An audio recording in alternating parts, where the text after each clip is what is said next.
I have quite a wide-ranging practice. I'm only going to introduce you to a small subset of it today, specifically around the concept of avatarism. I have a website that was on screen there for a brief second. I'm trying to close That's this. fine.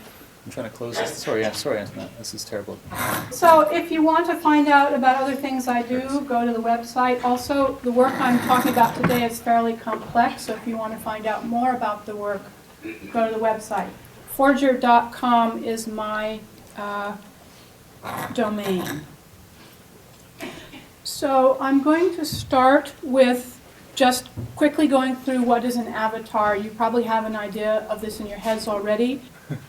So it comes from a Sanskrit word meaning descent, or signifying coming down to earth in human form. But of course we use it in a different way in the computer era, signifying a representation online of ourselves. And it is essentially our virtual alter egos. It's nowadays understood to be graphical, but it doesn't have to be. The other thing I want to mention is that avatars are paired up with a realm in which they exist, often a virtual or hybrid realm. So all of the projects are about both avatarism and constructing realms in which they exist. This is a screenshot of the first virtual worlds I worked in the 1990s. They were called MOOs. They were user-built, text-based worlds, so that everything appears as description. But the text is both description and the things you're doing. So it shows... I have a theory maybe it's this thing. Let's just pull that out in case it's glitching.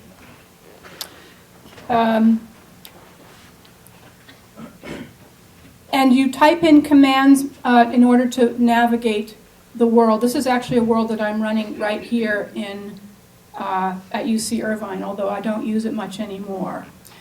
These spaces, like a novel, can be imagined, must be imagined by their users. And I'm just going to show you quickly two Moo maps that were made by users of this space, showing the same general area, but organizing it spatially very differently. Here's the second one. So there's a tremendous amount of mental projection that's required when you're talking about anything that's sort of a virtual world.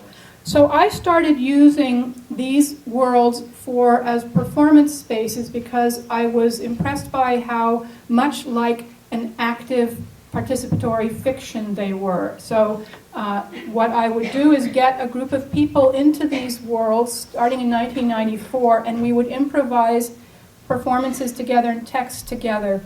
This is a piece of text from the end of a performance, and I'm putting it on screen to point out that this particular piece of text, which looks like a unitary poem really, was written by about 5 different people in real time, all of them using the I voice. So you could either take a character and stick to that character and be the character, or you could write in other voices, so it's a multivocal, polyphonic space. And I found that very beautiful and very interesting. This is another extract that looks more like what you'd expect a play script to look like, and that's what a lot of our transcripts did in fact look like. So instead, with a traditional play, you start with the script and then you make the performance. With this kind of improvisational material, you start with the performance and you end up with a script. And I moved in the late 90s into linking these online worlds with physical spaces and physical performers in different ways, and that's mostly what I'm going to talk about. And the first piece that I did this for was a project called the Roman Forum in 2000, where I set up a set of 5 characters from about the 1st century Roman Empire to be the generators of the text. 5 Roman characters from the 1st century. I chose that period because it was the moment when the Roman Empire was morphing from a republic into an empire and losing a lot of the signifiers of a republic, active citizenry and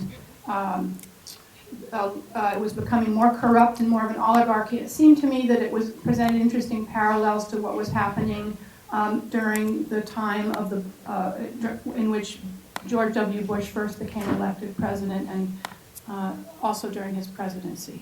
So I was using Romans from 2,000 years ago. Thank you, Jesse. No, I hope that works. It said 20 seconds. Should, yeah. For some reason. To specifically address what I felt were issues with our current polity. So I have to get my rhythm back here. The pieces started in the online world. I had 5 online Romans generating texts and improvisations. I took some of those texts and turned them into a script, and then we re-performed them using 5 stage actors. And here you see the stage actors working with text from the online world. But one of the episodes that we ran every day was a section called This Just In, where the online Romans would get together and riff on whatever happened during the day in the campaign. And we set this up, we timed this to coincide with the Democratic National Convention, which took place in Los Angeles that year, just a half a mile or so from where we were performing the piece. And we would take that material, I would take that material, crunch it into something performable by the stage players, and they would perform it each night at the theater. And that's why you see them holding scripts, because they didn't have time to memorize this new material that was coming to them directly from their online avatars. So we had 2 sets of people sharing the same characters. For example, Cicero. One person was performing Cicero online, and the other person was performing Cicero offline. And they had this tenuous link, and I made that link between the 2 worlds more explicit in each subsequent piece that I did. But I was thinking about how we are living our lives partly online and partly offline. One of the things I did during this project was I set up on eBay a sale of the U.S. presidency. I was one of the first people to do a spoof sale on eBay. I listed the U.S. because Bush at that point was so far ahead in raising money that people were talking about how he was buying the presidency. So I decided to make it real in a conceptual way. So I put it in under the category collectibles. And the description read in part that it was a unique object, 210 years old and in good condition, and so on. The auction ended on August 19th with a winning bid of only $10 million, which turned out to be the most that you could bid for anything at the time. They've since raised their limits a great deal, but I thought that was a pathetically small sum for somebody to be able to buy the presidency for. And in fact, I'm not obviously allowed to sell the presidency. Nobody is. It was obviously a spoof. I had looked very carefully at all their bylaws to make sure that it was not going to be a legal problem for me to do this, because I didn't want to spend the next 6 months in court.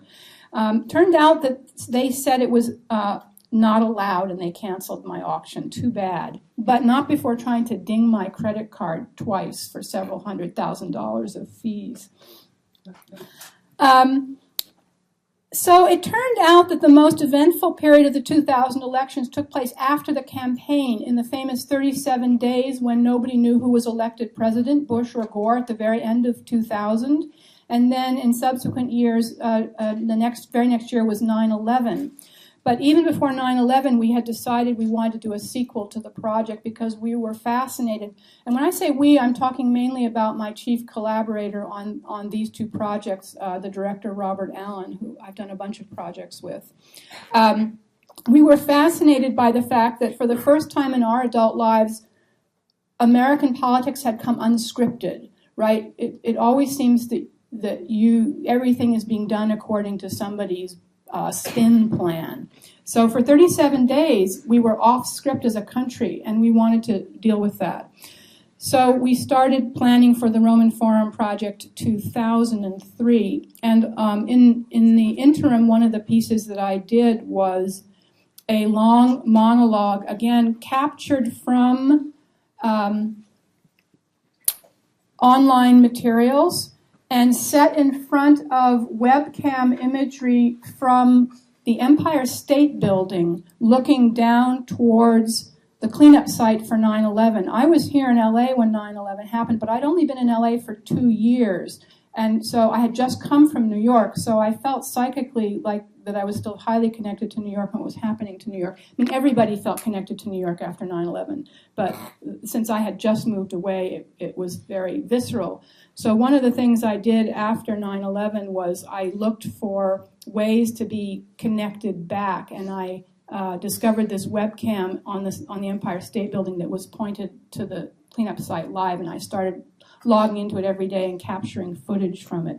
So I'm just going to play you a brief section of this video monologue.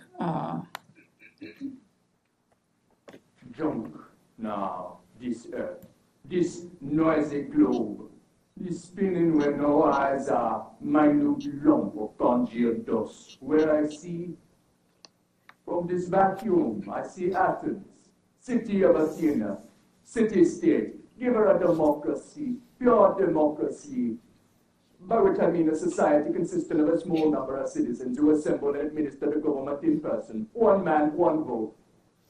Women are not men. Slaves are not men. The poor are not men, not yet dogs. But so the whiteface comes from the fact that we had decided to set our Romans in whiteface in two different ways for these two performances. In this one, we made them like Roman busts, sort of marble from the neck up, and then from the neck down, we put them in toga-like clothing, but we used business fabrics to signify the way in which politicians are always presenting themselves in those conservative, formal clothing.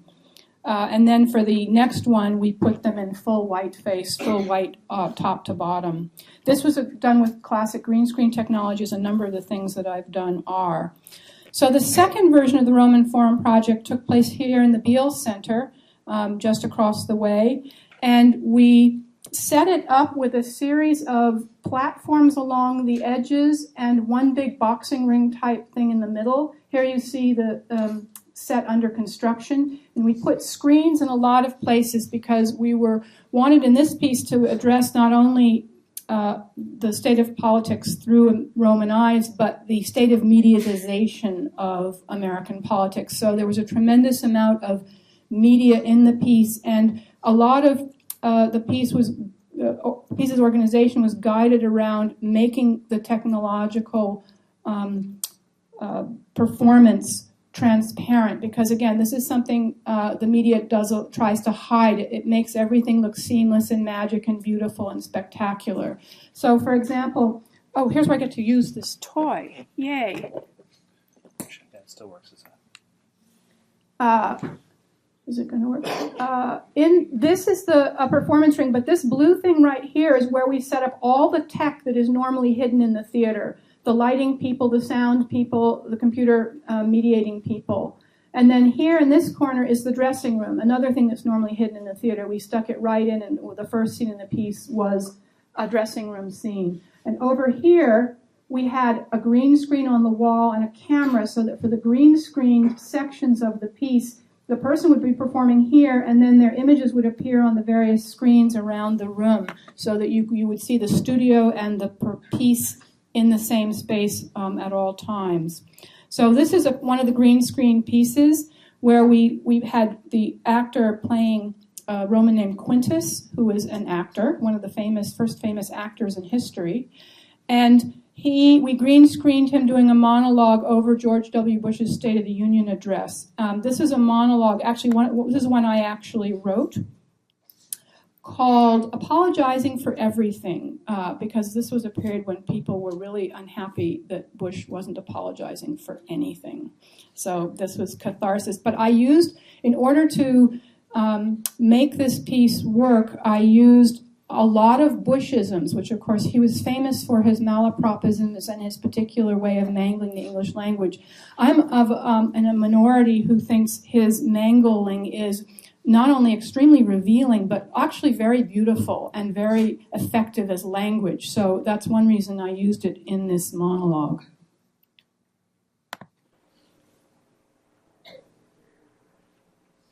Hello, everyone. I mean, goodbye. Can we get more This sound? There we go. is my last will and testament. I leave everything to you. Everything.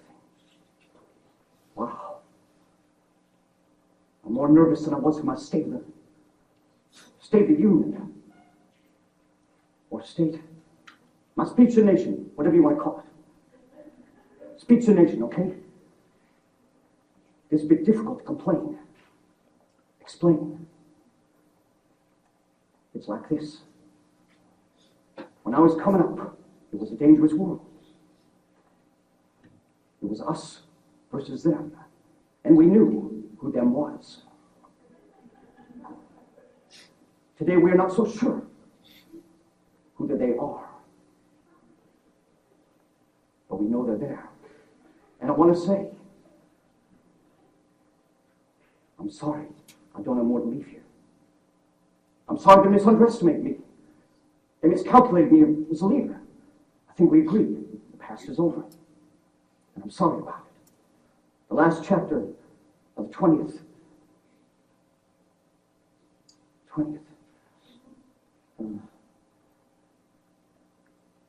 Last chapter of the 21st century, most of us would rather forget. Sorry. I tried to have a foreign hand in it, a foreign policy. I told them, you disarm, or we will. I'm sorry I let terrorists and rogue nations hold us hostile. I'm sorry there's no cave deep enough for America, or dark enough to hide.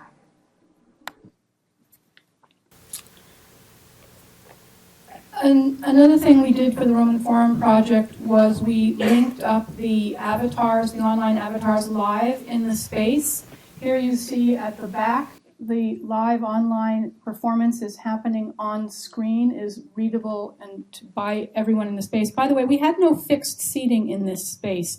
People walked around the space following the performers, so they acted as the crowd of citizens who are essentially always there as witnesses to the deeds and misdeeds of their politicians.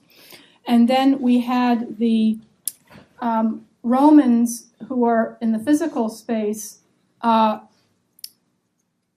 performing at the same time in a way that intersected with what was happening on screen. Now, what happened on screen is something that turned up a lot in my online improvisations, which is that I would do, for the most part, guided improvisations where I would set a theme and an idea and a goal and set people loose to find their way through that. But current events would always interrupt and often take over these improvisations in what I found to be really interesting ways.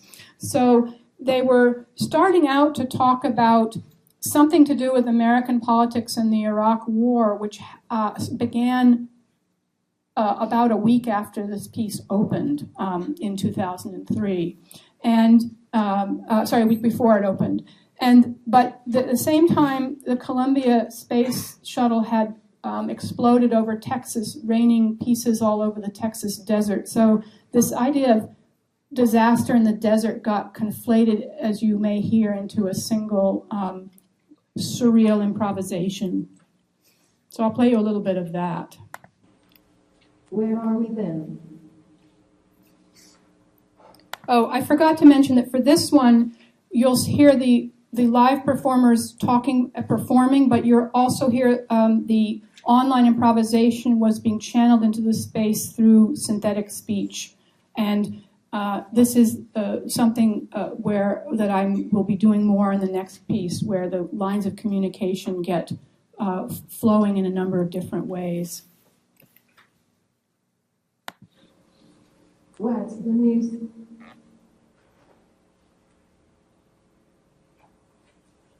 Did anything actually happen today, or is it just rumors? Please try on some of these customers.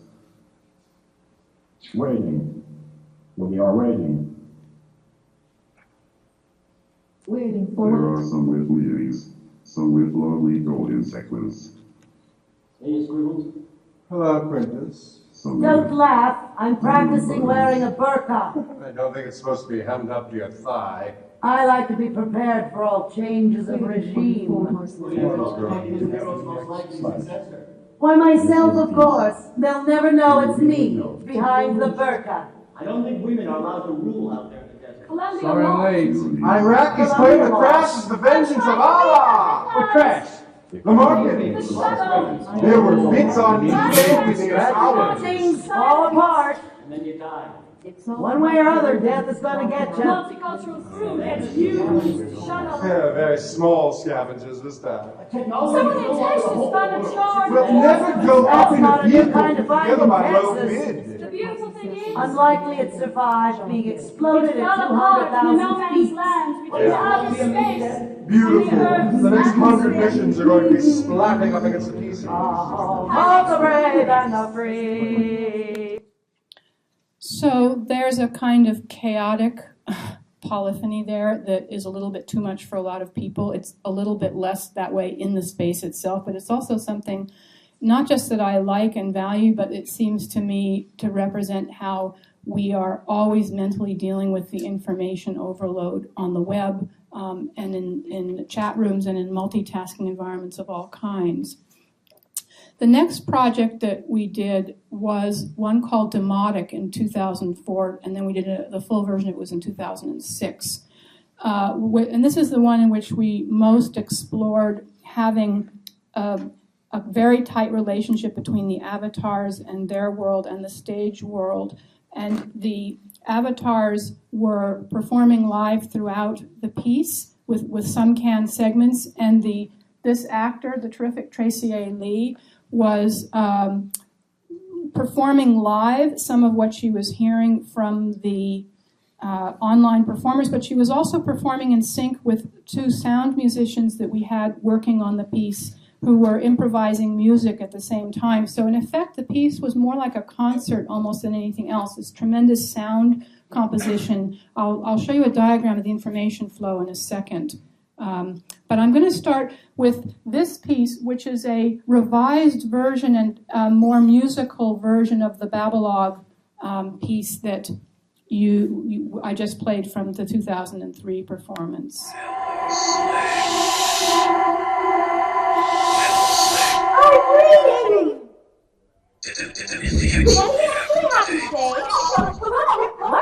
Sorry I'm late. What crash?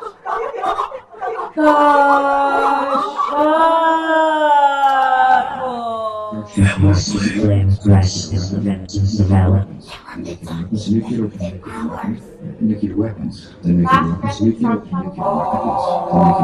nuclear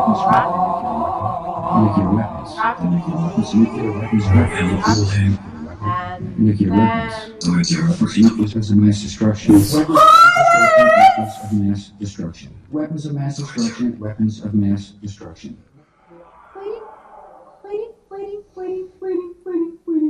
Waiting for a job. Waiting for a what? Job. Waiting for a what? Peace. Peace.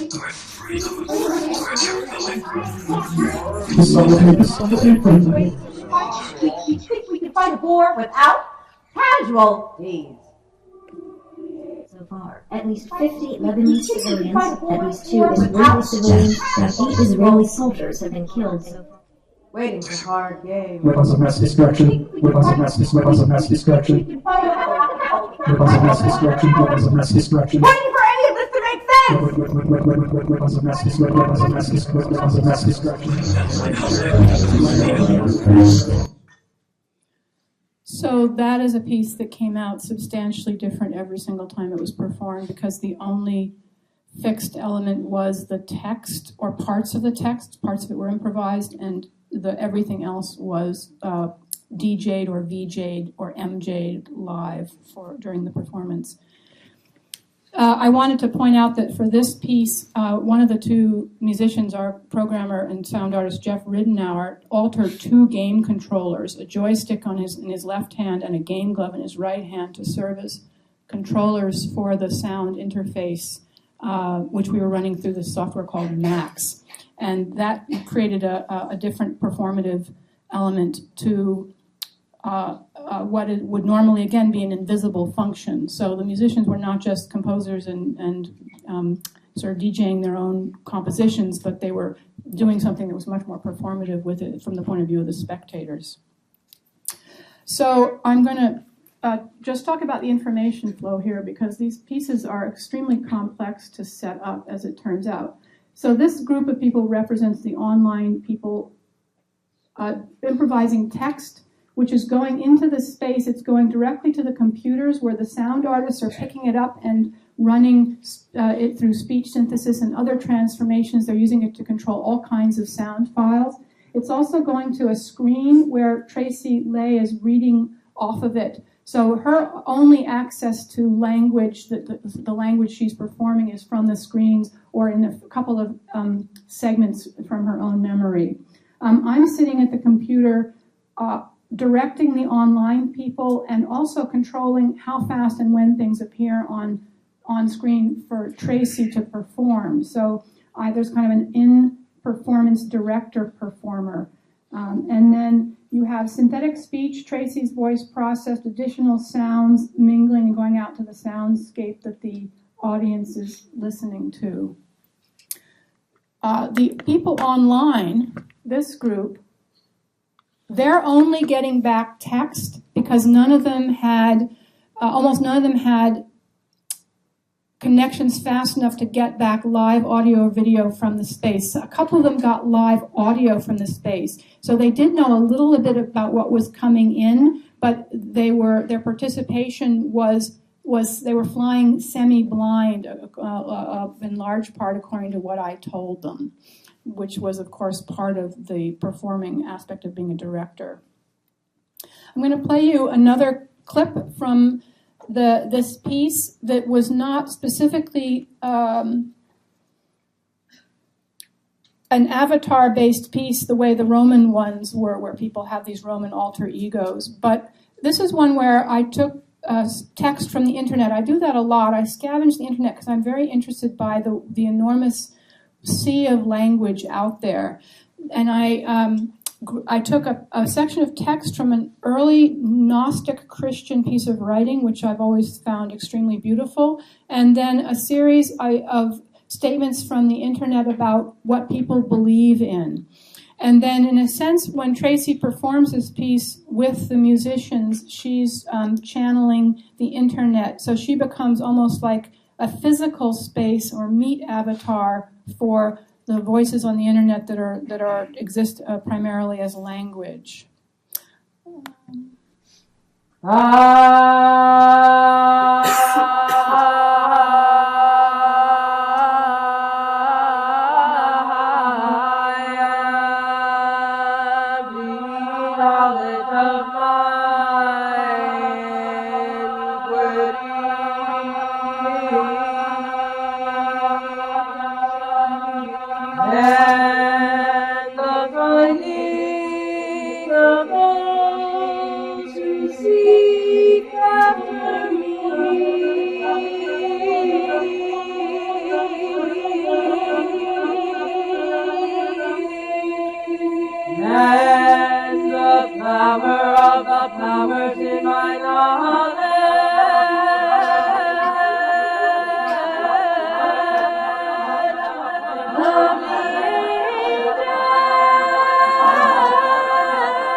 all of these videos can be heard in full on my website.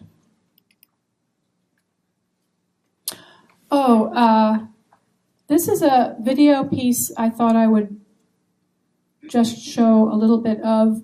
The text on this one is taken again from one of the online improvisations by a group of the demotic avatars. But this one I turned into a canned video piece. It's not very long, so I think I might play the whole thing.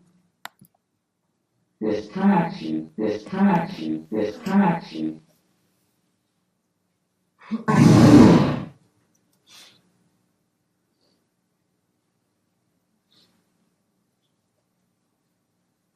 Distraction. Distraction. Distraction.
So I'm going to briefly jump back in time to 2003. The other piece I did then was called Reading Frankenstein. It was also in the Beale Center. I did it with Annie Louie in the drama department. It was an update of the Frankenstein novel by Mary Shelley.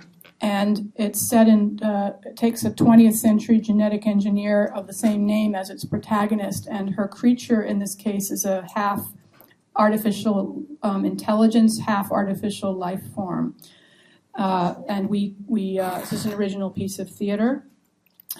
We set up a space within the space of the Beale where the audience is surrounded on four sides essentially by screens. These are more environmental than anything. This is the playing area here with a back screen and a floor screen because we did top-down projections. In fact, most of the lighting in this piece came from projectors and projections rather than from traditional theater lighting, which the Beale doesn't have in any case.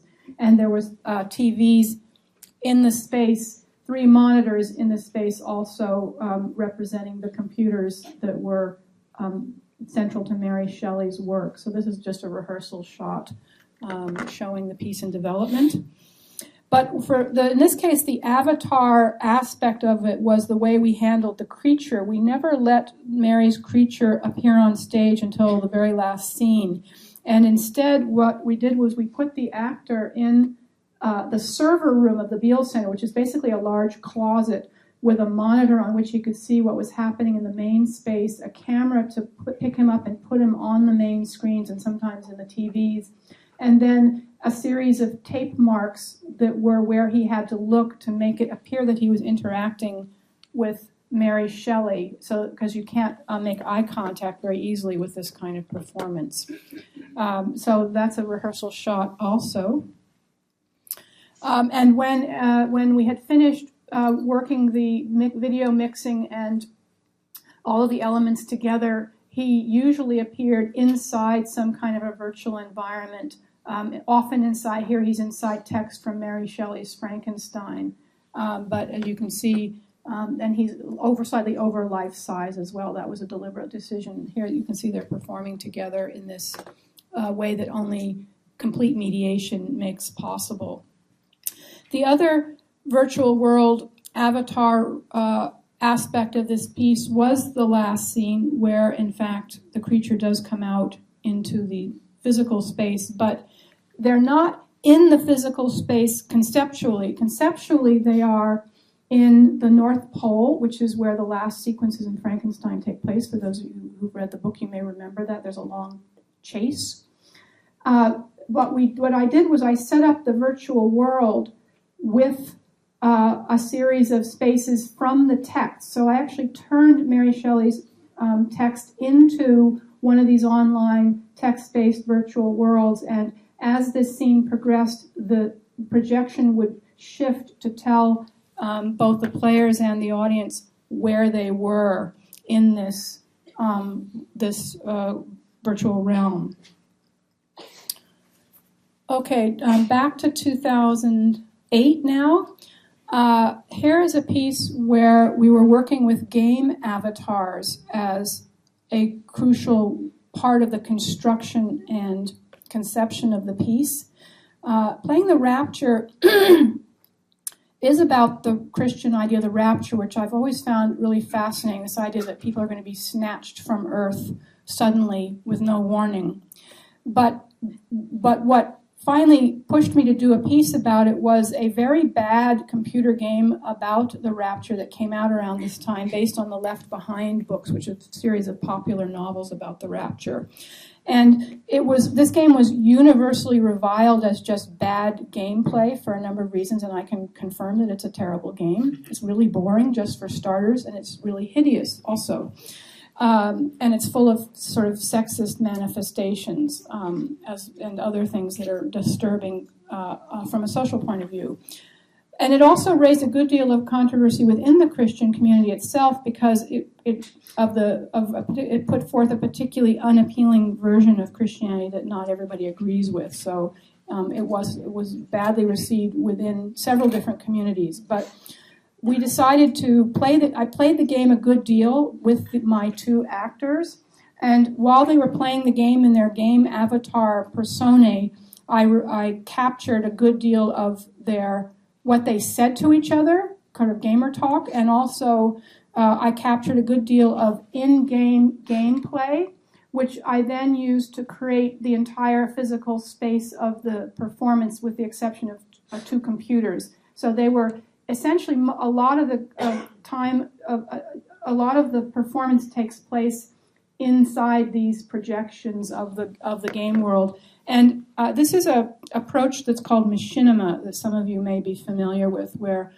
episodes are either captured but more commonly directed and shot, staged within a game. So I actually, not only did we play the game, but I spent a good deal of time staging events in the game so I could capture specific sequences that I wanted to.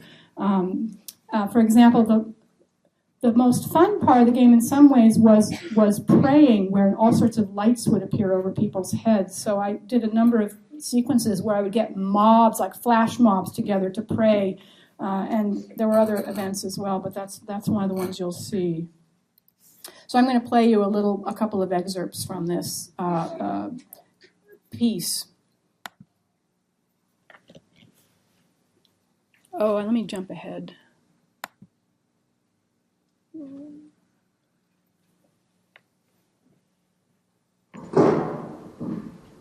Who's my name? Oh, those are mine. I'm blue, you're red. Blue. Which are the good guys? Blue. Blue. What's on the, what do we call it? Antichrist? Got it. Sorry, I just want to quickly mention that the two performers in this piece are playing gamers who are beta testing a game they're developing together, but they're beta testing it in a way that's mutually antagonistic a lot of the time. This is what you believe in right now. Belief is not a crime. Belief has consequences. How many guys have left? Damn, that was brilliant, our guys. his chest. Oh my God, he's eating their hearts. He's here all these bodies. Now this is making me shit. Vomit, worm, teeth, garbage, worm, brown meat, garbage. Yeah, sick.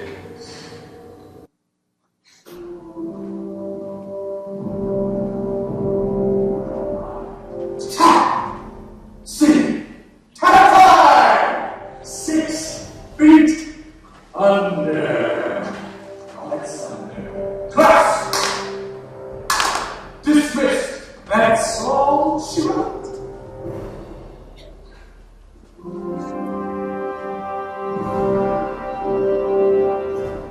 Settle the order earth! All out!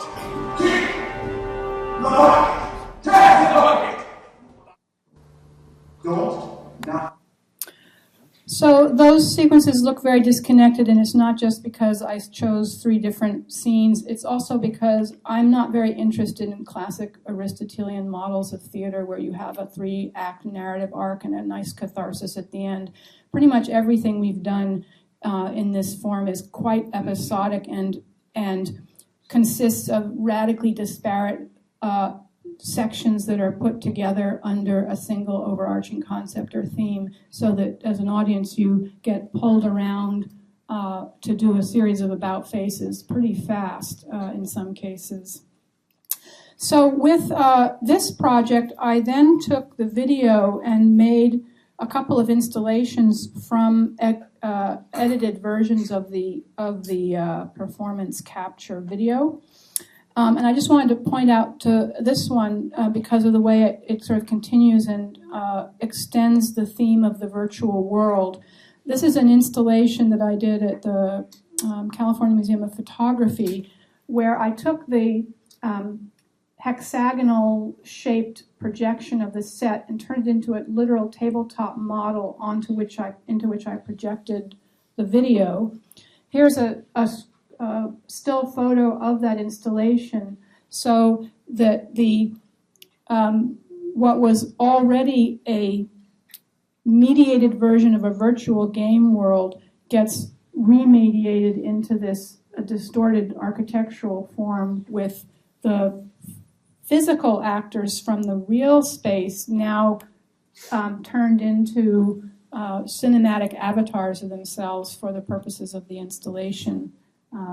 Which is it's only about 5 feet across. It's quite small compared to the original piece. The next piece I want to talk about looks at World of Warcraft, which I've played for quite a few years and have the usual litany of feminist complaints about in terms of sexism, misogyny, homophobia, and the like, but I still find it an interesting game to play. But what really interests me the most is, again, the way in which we become deeply identified with our avatars. This is something I noticed with the Roman Forum project. I could not kill off any of my characters because they wouldn't allow it. And you lose control over even characters that you make up once other people own them in the ongoing live performance of the internet. So I'm particularly interested in how, with something like World of Warcraft, somebody like me ends up making up endless psychic monologues about all of the things one loves and all the things one hates about the game all at once in a kind of ongoing schizophrenic frenzy.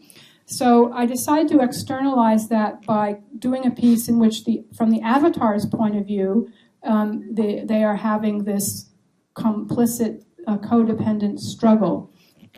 So I create, in the end, this is the final product, this 12-foot long constructed panorama interweaving the gamer's world and the World of Warcraft. And at the left-hand end, you see the protagonist, which is my Death Knight character. And this is the detail from the left-hand end.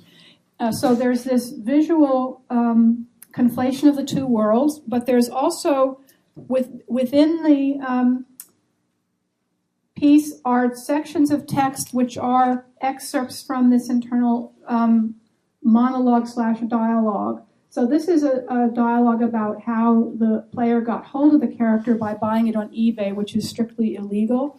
And in this dialogue, the Roman text is the avatar speaking, and the italics is the player talking back to himself/herself.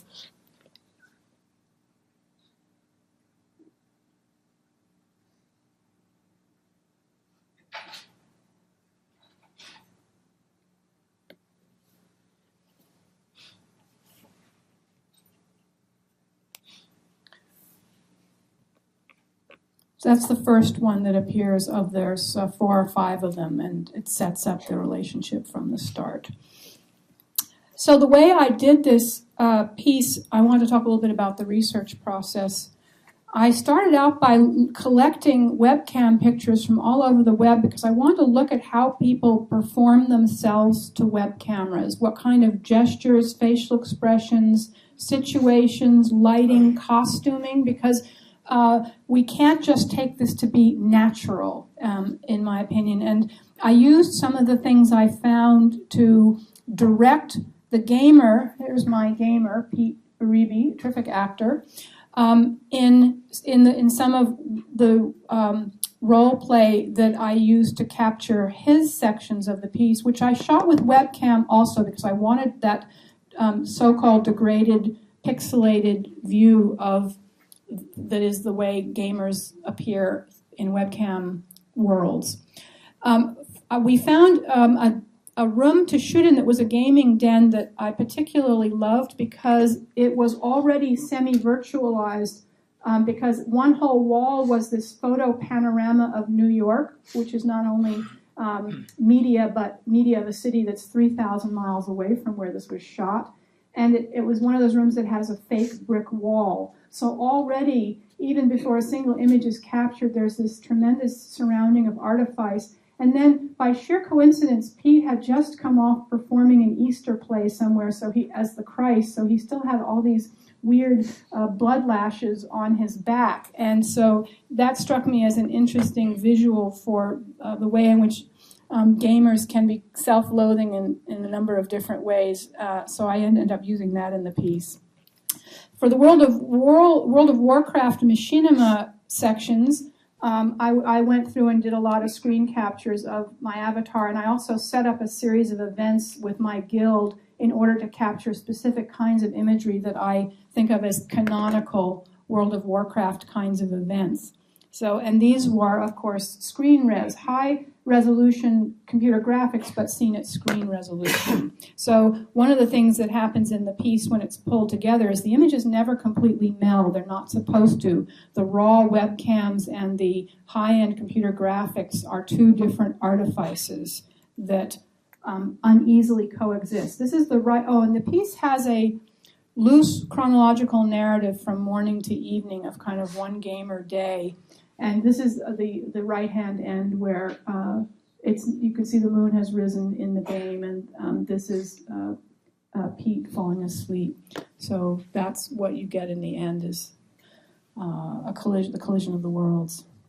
The last piece I'm going to talk about very briefly is my most recent project thinking about avatars and where and how they exist and how we, particularly our psychic relationship to them, which is the thing that interests me the most. I decided that it would be interesting to think about what it would mean to have an avatar in meat space, as it's called, that is here in physical space. And I was trying to think about what are the conditions under which you might want or need an avatar? What would it mean to have one standing in for you in this space? And I realized that people are able to have agents in a number of different ways. You can have a lawyer who's an agent for you. You can give somebody a power of attorney. People can speak for you. Press agents can speak for you. But for an artist, which is my profession, there's only a couple of things where it's really not cool to not show up in your own body. One of them is for your own openings, and another one is for any professional event, like when you're giving a formal paper. So I took this actor And I trained her to be me in exactly the settings where I would be normally supposed to show up in my own body. And it was a very interesting process because I had to train her in my backstory, so I had to decide which parts of my biography she should essentially memorize and be able to tell, like at a cocktail party. I had to give her some anecdotes from my artistic past, sort of fun stories to know and tell, and I had to get her up to speed on the kind of work I do, and particularly on the kind of paper that she was going to present. These are from two different events in 2009 and 10. One that happened here on campus, Digital Art Conference, I think it was called, and the College Art Association conference in Chicago, where she gave a paper that I wrote about social proxies. So there was a kind of meta quality to even the paper that she gave. And it was very important to me that she not break frame at any point, even when people who actually knew me and who could therefore knew she wasn't me, could go up to her and say, "You're not Antoinette, what the heck are you doing?"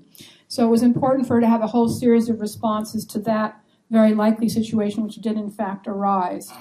And I continue to find this project interesting. It went on hold when she got pregnant and had a child and needed to take a little time off, and I'm not really sure what I'm going to do with it next. But I find it extremely interesting to have somebody out there who is me for all intents and purposes, and who can co-claim the things that we do together, because there's a certain degree in which we have to share our professionalism if we're going to share our proxiness. So possibly the next stage would be to train me to be her proxy in return. I'm not really sure. The other thing that occurs to me is to train somebody, a second proxy, one who looks even less like me in some respect, to be a proxy. And I haven't really thought about what I'm going to do in that respect, but it remains a project I'm highly interested in. So with that, I will open the floor to questions if there are any.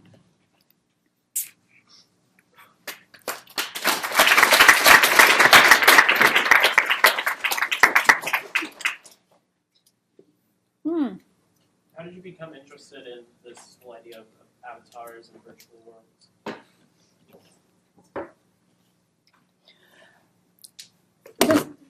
Partly it's that when I was a kid, I was one of those people who always wanted to be in books and was really sad that I couldn't go through the wardrobe, right? And so the first time I found these worlds, I was enraptured by the idea that I was inside literature and that it was unfolding in real time and I could make it happen, all of which I found just extremely exciting from the point of view of somebody whose practice is half writing and half art.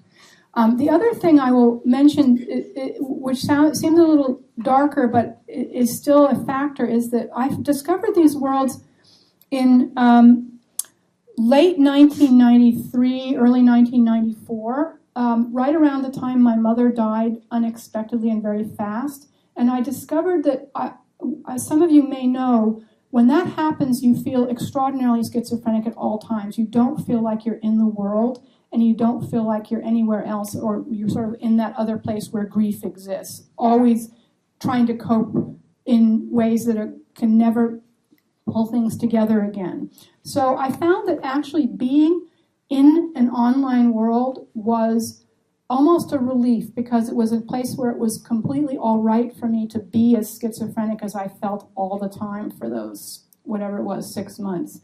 And by the time that wore off, I had already begun doing all these kinds of performances and exploring what could be done with it. And the third reason I was fascinated by it is that in 1993, 94, 95, nobody had decided what this stuff would be used for. They were thinking about it mostly as chat rooms, which struck me as a really dull thing to think about it, because you could be there under a pseudonym. The minute you're in there under a pseudonym, it opens the possibilities for performance and fiction and role play. And it just seemed to me to demand thinking about what the possibilities were. And it turns out there's some really interesting ones that you really don't get in other places because of the restrictions of bodies. For example, you can have people, as I said, you can have two people perform the same character, share a character in a way that's really not possible anywhere else. And that's psychically really interesting thing to do, it turns out. So all of those things are I think, partial explanations for why I got so interested. Yeah. Kind of going off of that, with the acting pieces, I know there were different ways that you were saying that the online avatars and their actor counterparts were linked. Like in Dumatic, it was like she could see some of the words and hear it as well. What are other ways that they can be linked together?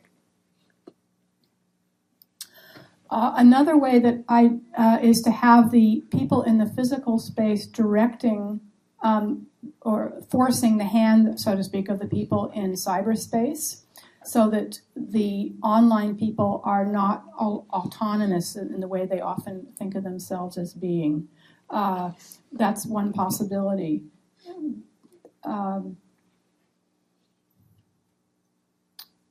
It's also possible to create representations of each side to itself, so that it's possible to create visual representations of the online people that will then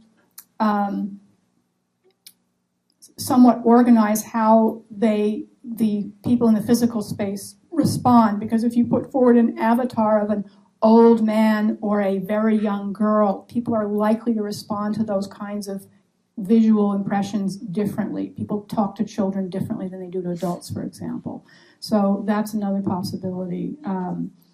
I think once you start thinking about how every interaction between two people is a set of different information flows, that's what I found most interesting, that I stopped taking it for granted, either that I knew what all the flows were or should be, or even that it's always good to have total bandwidth. This is, again, a misnomer that comes from the commercialization of the internet, where more bandwidth basically equals video. What I found most interesting was when I restricted people's access in certain ways, having only text to deal with a live person at the other end, or only audio, or some kind of constraints. It turns out that people respond to that with more creative energy. And so it's the question of parameters in art. Artists nearly always actually try to set constraints and parameters tighter than you'd expect, because then they have that to push back against.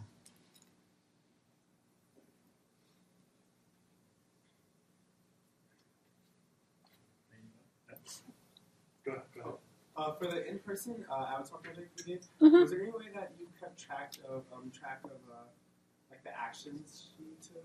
Like you said, you didn't want her to break frame or anything, so like how would you know if she did that? Well, this is another project that I worked with my director Robert Allen on, and he did all the directing, because I don't know how to direct actors. It's one thing I'm completely lame at. And he accompanied her to several of the events and filmed her, and basically was there as a witness to kind of see how it went down, and just to backstop her if something came up that she needed to ask him a question about. Since we worked so much together, he would know how to answer a question she might have, a role play question on my behalf. But other than that, I was relying on her just simply to report back honestly how things went. I don't have video of every interaction, but I have a certain amount of video. What was we haven't heard the horror story. What was the hardest thing for her to do? Was she challenged? Was there one interaction that was particularly challenging?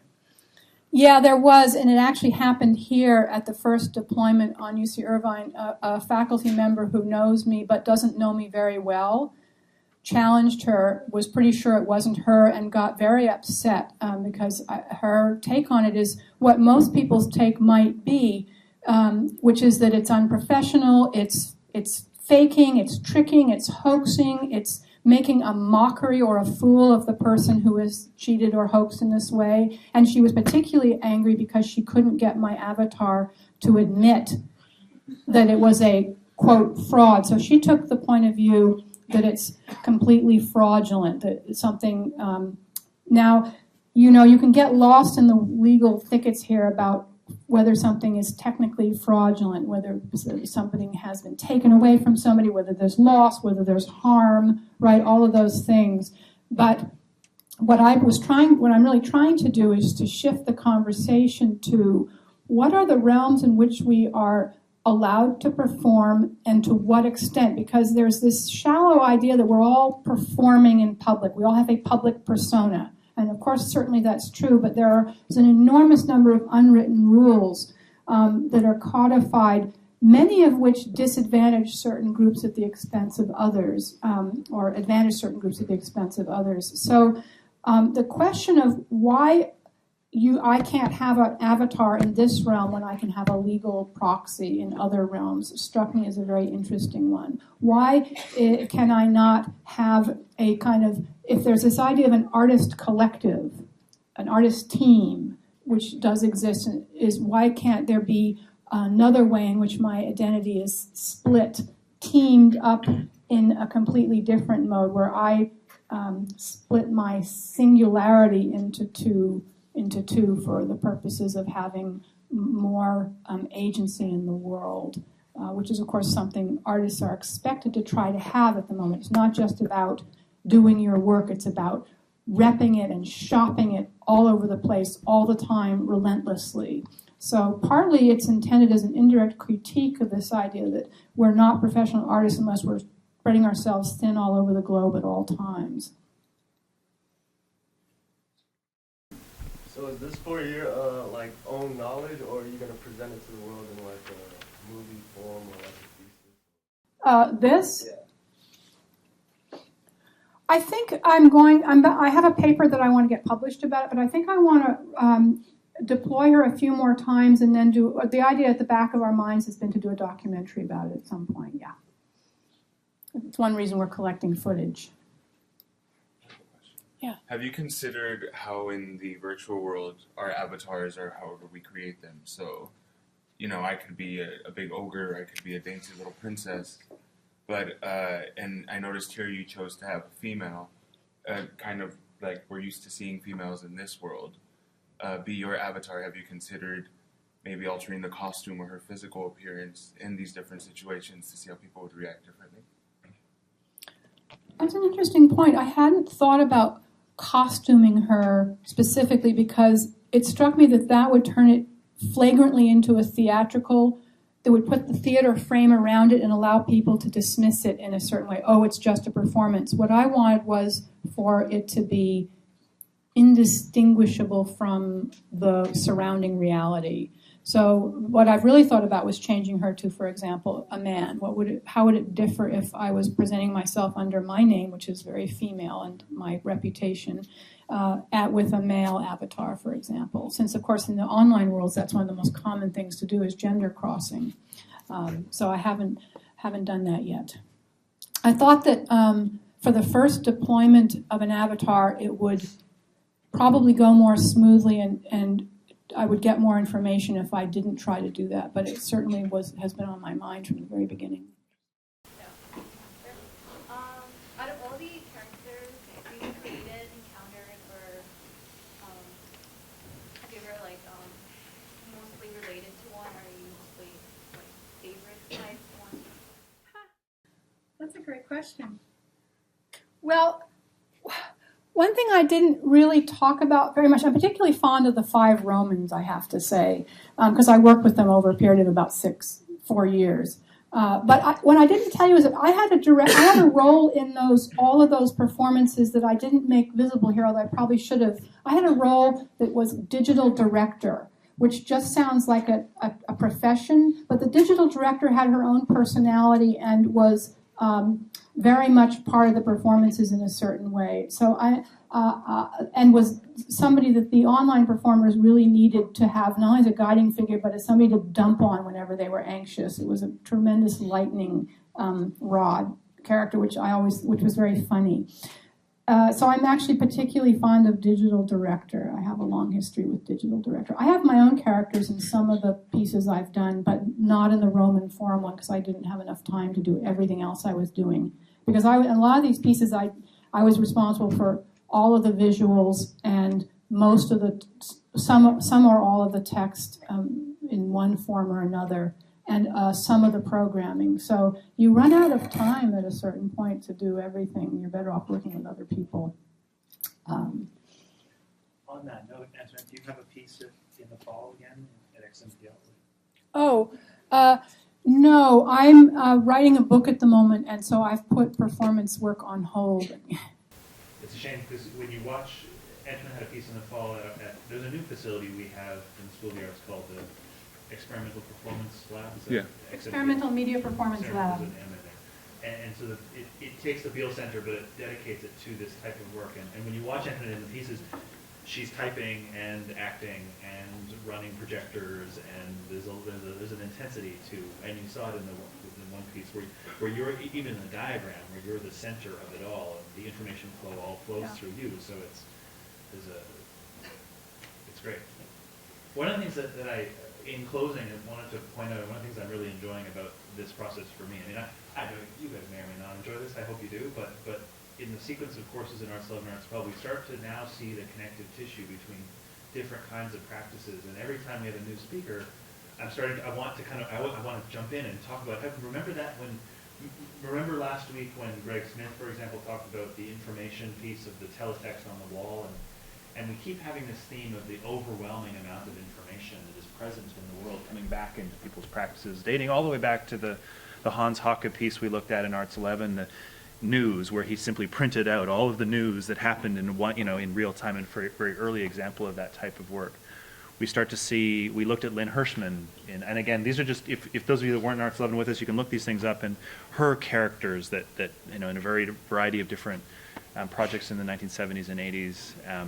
There's so many wonderful intersections, and actually I think we start to develop a stronger understanding of how digital media inflects all of these different worlds when we see such different presenters.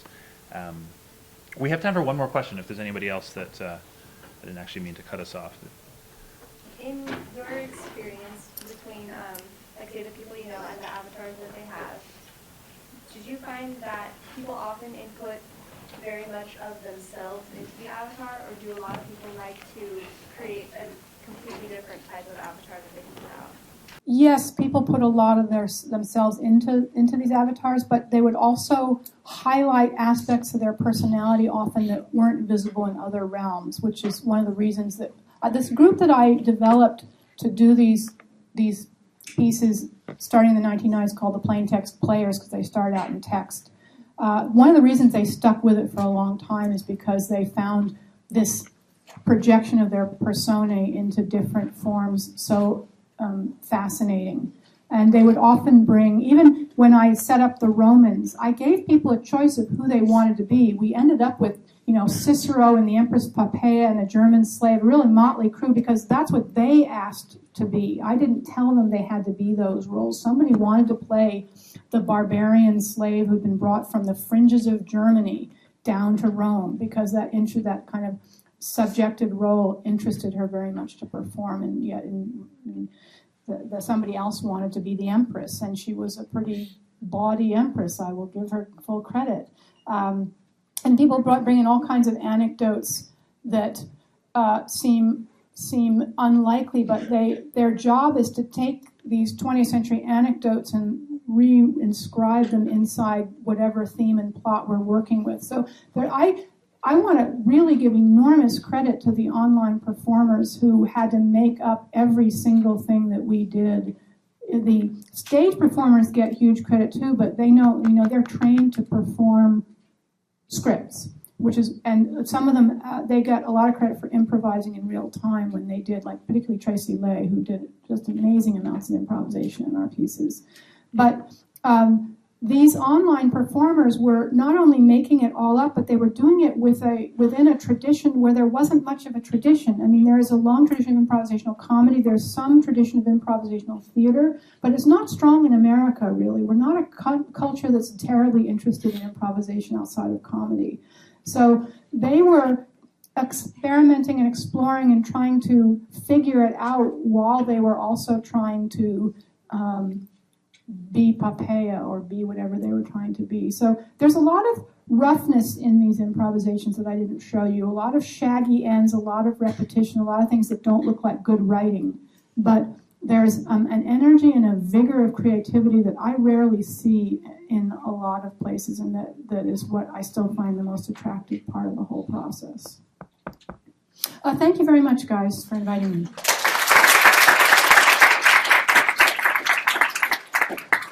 So just one last reminder, if you have questions about the project, please send them to me today.